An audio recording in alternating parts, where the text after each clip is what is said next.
So I am not going to start this review off by basically pretending like I haven't uploaded a YouTube video since this album came out. Actually, I remember God Did dropped, the Use This Gospel remix dropped. I reacted to that and I was like, okay, Forever Story review dropping in a couple days, and I never got around to it.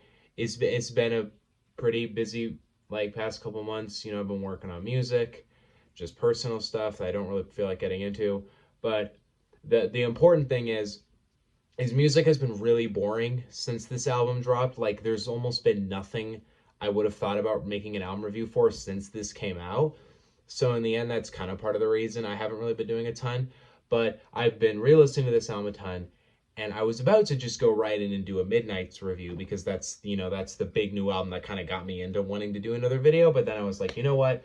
I gotta give Forever Story its own review. I've always hyped up JID a ton on this channel. I've done reactions to tons of his songs at this point.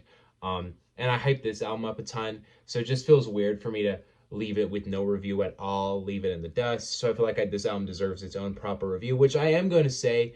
I'm going to start doing reviews a little less ambitious, like they're going to be shorter now, just because part of the reason it's sometimes really hard for me to get videos out is because I have to write the video and I have to write out a script and I have to do all this preparation.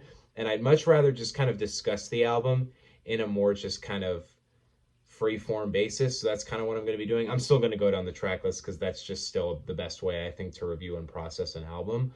But yeah, I'm going to review this record even though it's been out for 2 months. I normally don't do this. I normally would have just waited till like my favorite albums of the year to discuss this.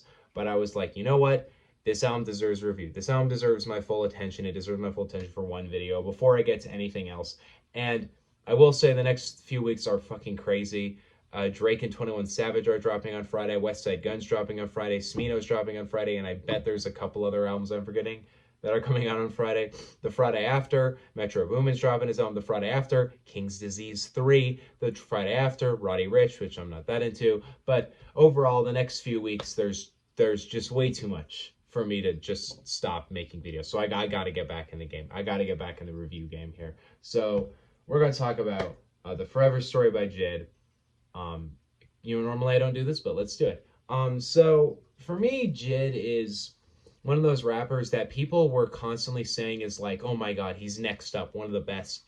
And I constantly had this feeling of like I didn't know, not because I don't think he's good enough, but just because I think people have been saying JID's next up for like 5 years now. Since the Never Story, that album came out and it displayed such a real amount of talent from JID. Not just like he was producing good songs and making good bangers, he was giving this insanely slick flow, great rhyming, great energy that like other artists weren't doing. And to add to that, he had the cosign of being a Dreamville artist under J. Cole. Then the year after, he came with an even better record, DiCaprio 2, which had way heavier features on it. It was longer. It had a higher budget, clearly. It was a bigger deal. In the end, JID had basically set himself up with two really solid albums that basically everybody was looking in the industry like, look at this guy. Look at the way this guy's rapping. And then he kind of dropped off the map. And it's not, okay, it's not that JID's been irrelevant and just gone for the past, I don't know, 4 years now, but he's clearly been working. He's clearly been perfecting his craft, perfecting his game, and I constantly kept hope that he would come back and drop an incredible record because I know JID can drop an amazing album. I think he can drop a masterpiece, and I did not think DiCaprio 2 or The Never Story were masterpieces, but as I sat there, I was just kind of like, I was just waiting for it. I wasn't thinking like, oh, he can't do it. There's no way he's going to do it. And I wasn't sitting there holding his status back because I thought he couldn't do it. It was that I knew he could, and I wanted to see him do it before we went to jump to the conclusion that JID is one of the greatest of the modern generation. Even though he's been one of the best of the past 5 years, I just wanted to see what he could do with his album. And I've been in this state for like a year now of the Forever Story is probably going to come out in the next month. It's one of those albums that the way he's rolled this album out has been this constant state of the album has to be coming out soon. And that's been the case since like 2021. I fucking hated this rollout, honestly. It was a mess. But clearly JID had his reasons. Clearly he had his time that he wanted to take with this record. And this album was preceded by a few singles. The only one I ended up listening to, I think it was only one actually. Surround Sound, I think, is the only song that was released. In 2007, it was released a couple days before. But Surround Sound came out back in February. Love that song. It shows great rapping ability from both artists, so I was a really exciting single to have. Dance Now was also released a single, but I actually ended up not listening to it. I waited for the album to hear it. So let's go ahead and go through this track list.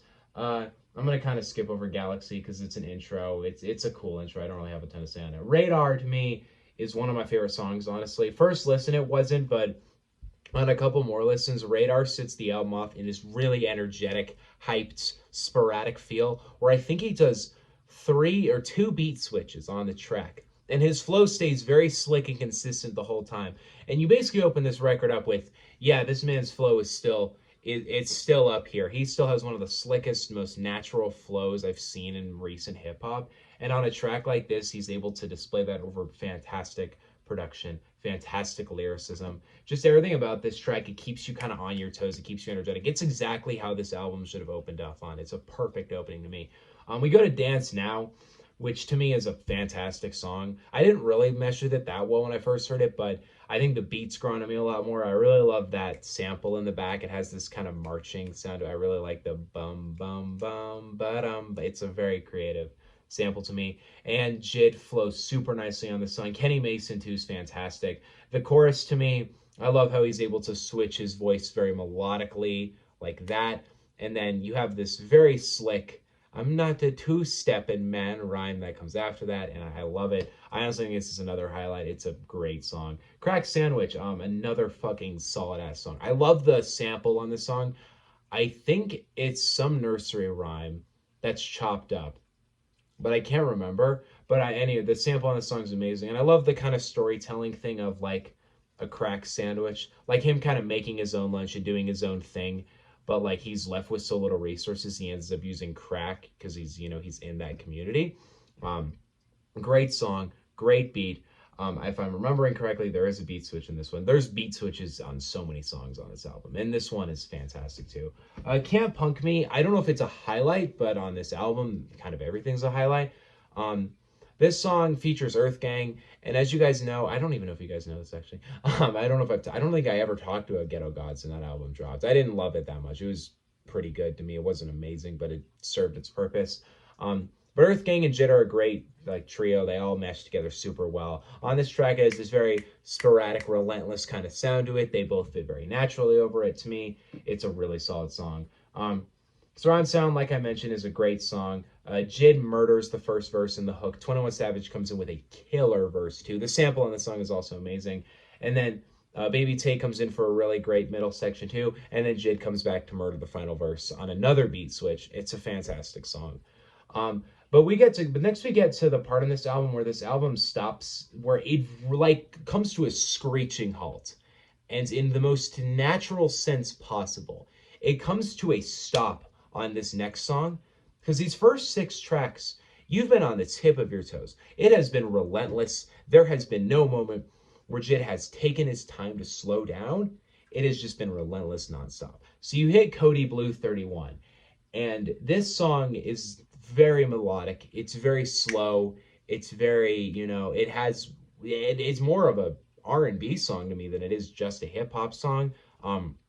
JID does deliver a rap verse at the end of it, but even that rap verse has a lot of melodic, ways to it. And this song, if you don't know, is a message to his friend, or a message to the family of his friend Kody, who was 31 on his football team and he passed away. And this basically is message to his family to keep swinging on. And you have this fucking beautiful vocal performance. I did not know JID could sing this well, but there are multiple moments that'll come up later on the sound where JID just gives this beautiful singing voice. I don't inherently think he's one of the greatest singers of the modern generation or anything, but he holds it super well. And for a guy who is so dedicated to rap, he is so good at singing too. I fucking adore this song. I love the melody so much. It is so beautiful. It is so real. The track feels so personal. It feels so honest. That second verse, that final verse to me, is one of the most uplifting things I've heard in music this year. The chorus, just that melody, that kind of choir singing in the back too, the way this song moves along, it feels like very much a rally call, and it feels like it's meant to give people hope. And I'm always going to love music like that is just built for that purpose. To To me, this song is beautiful. I think it's the best song on the album. I think it is easily one of the best songs I've heard this year so far. It is immaculate, and it is an incredible track. Bruddanem 2 is a great song. I didn't really expect a JID Lil Durk song to be as down-to-earth as this is. It's very interesting because you would think this song would kind of fall in the same lane as Can't Punk Me or Surround Sound, where it's kind of more of a banger, high energy. The song is way more slowed down, way more real. It's him talking about, the relationships and the loyalty he has to his brothers. You have him over a great beat, rapping about this very personal side to him, great chorus too. And then you get Lil Durk come in with a very great verse too. And for how little I've liked a lot of Lil Durk stuff this year, I'm massively impressed with this verse. To me, it is a great verse, and the whole song as a whole is just a great display of these two's talents together. And I did not expect this song to come out as well as it did, but it's actually a highlight for me, honestly. Sistanem is pretty much one of my favorite songs, honestly, on the whole project. Absolutely beautiful song where he dedicates it kind of to his sister, talking about the relationship he has with him. This song is very slow. It's about a 6-minute song, and it shows him kind of storytelling, talking about the relationship he's had with his sister his whole life over a beautiful beat, beautiful melody, great flows. Overall, just a fantastic, very personal song. I love it. Can't Make You Change is amazing. This song is, Ari Lennox is a beautiful singer. I love everything she's been doing lately. And here with JID, she gives a fantastic performance.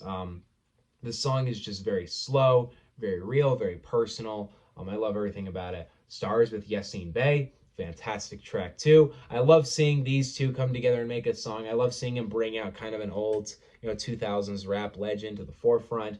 It's another great song. It's a lot slower as well, but I think it fits super nice. Just in Time features Kenny Mason and Lil Wayne again, and Lil Wayne, in his nature of being one of the best modern feature rappers, is so natural in the song. He kills it. And JID on the chorus too, to me, is beautiful and amazing. I think, or JID just as a whole gives a great performance on the song too. I really love the sample on this song. I think it gives this kind of being towards the end of the album, I think it fits super nice. I think putting Lil Wayne's feature in this spot too, I think works super well. Money is another amazing song. Money is another great song about, the status and the situation he grew up in. Better Days, another song where JID just displays his beautiful singing ability. Great production on that track too. Lauder 2. I don't think Lauder 2 is as good as some of the other songs, but I do think it's a really good closing way to this album. It's a great track. The features on it, fantastic. Love this song too. But then we depart the album off, and there is a 16th track called 2007 that didn't drop on streaming, and I kind of get why, because he samples a ton of shit. But to me, this song is just basically him reflecting on how he's come up so far. It's filled with tons of samples and tons of different little bits of J. Cole talking about his career, him rapping over beats, him talking about how he came up. And to me, it's a really interesting kind of way to do it. It is a bit of a last call kind of thing, because artists just seem to do that and think it's a really creative callback, like when Logic did it on Young Sinatra 4, where he did the last call track and he basically just copied what Kanye did on Last Call. But on this song, JID actually comes to sitting there and saying, kind of reflecting on his past in a very creative way, in a very well-produced, well-put-together way. To me, I kind of get why this isn't on streaming. I mean, I probably think it's a sample thing, because my gosh, this song is probably impossible to clear. But I'm happy it exists. I'm happy he made it. And overall, I think it's a great addition to the album. I highly suggest, if you do decide to listen to The Forever Story, go to YouTube and look up 2007 and listen to that one. Overall, this album surprised me. That's what I'm going to say. And it didn't surprise me in the sense that I didn't think JID could make something like this. I fully thought he could. But in the state of hip-hop, where there are so many artists who have been gifted so much potential, they got everything. They got legends co-signing them. They got great producers. They have all the time in the world. And then they come out with albums that are just not them putting in 100 and just kind of not really giving it their all. I'm kind of left with this feeling now where there's so many artists who are coming up who end up releasing another album at the height of their success, and it's just a huge disappointment. It doesn't live up to the hype at all. They don't prove anything. It's rough, right? Then JID comes out and he hits it perfectly. He's able to get not only an album that has critical success, commercial success, but he clearly took his time with this album, and that's what I love so much about it. This album is super well constructed, super well thought out. Clearly, there was a lot of time just spent thinking about it, writing it, creating these concepts, creating this storyline, creating this dedication. And it's the kind of album that JID did not hold back at all on. He gave it 100 in every category, not just in his energy, in his flows, in his lyrics, in his rhymes, but in his personal sense too, his storytelling, his singing ability, his dedications. It's, to me, that extent to this album is the best part of it. Because that's something I thought his last films lacked. They were filled with tons of great tracks, tons of great bangers, and tons of songs that were even showing him being a little more personal. But I wanted to see this man dig deep. I wanted to see this man dig deep in his lyrical bag, in his personal bag, and be able to bring out something that is just super real and conscious. And that's exactly what he did. Like, when I tell you this album couldn't have been better, I like mean that to its teeth. I don't think he could have done this any better. And that is the part that makes this album so refreshing to me. This album is such a nice breath of fresh air in a really competitive, toxic realm of hip hop where so many artists are not trying. And then you have JID come out here and basically say, fuck the numbers, fuck everything. I'm going to deliver one of the most personal pieces of modern music I've heard in a long time. To me, this album is the solidification I needed that JID is one of the best coming up, easily, without question. I think in the next couple of years, I think JID could start easily building up his status as being one of the greatest to do it. We need more rappers in the industry pushing it like JID is pushing it, because believe me, this is not the most successful album of the year. This album didn't sell 100K in its first week, but believe me, this album is going to live on for generations because it is an incredible piece of work. I'm settling JID's Forever Story on an A. I'm not really close to an A plus, honestly, because a very rare occurrence for me to give an A plus. But honestly speaking, the only other hip hop album this year I like more than this is Mr. Morale and the Big Steppers. Honestly, in all categories, this is probably my third favorite album that's come out this entire year. This album is incredible. It is the best work JID's done by a mile, and it impressed me so goddamn much. Please check this out. It is an incredible piece of hip hop and was such a nice breath of fresh air and a great way to close out the summer. Honestly, a great summer of music, great way to close it out. Yeah, but what do you guys think on JID's The Forever Story? Let me in the comment section below. Got 2 more videos. I'll review Taylor Swift's Midnights, and then I'll review a bunch of random albums that I've heard recently that I probably should review, but I don't really have enough interest to give them their own solo reviews. See you guys next time. Peace out. Bye.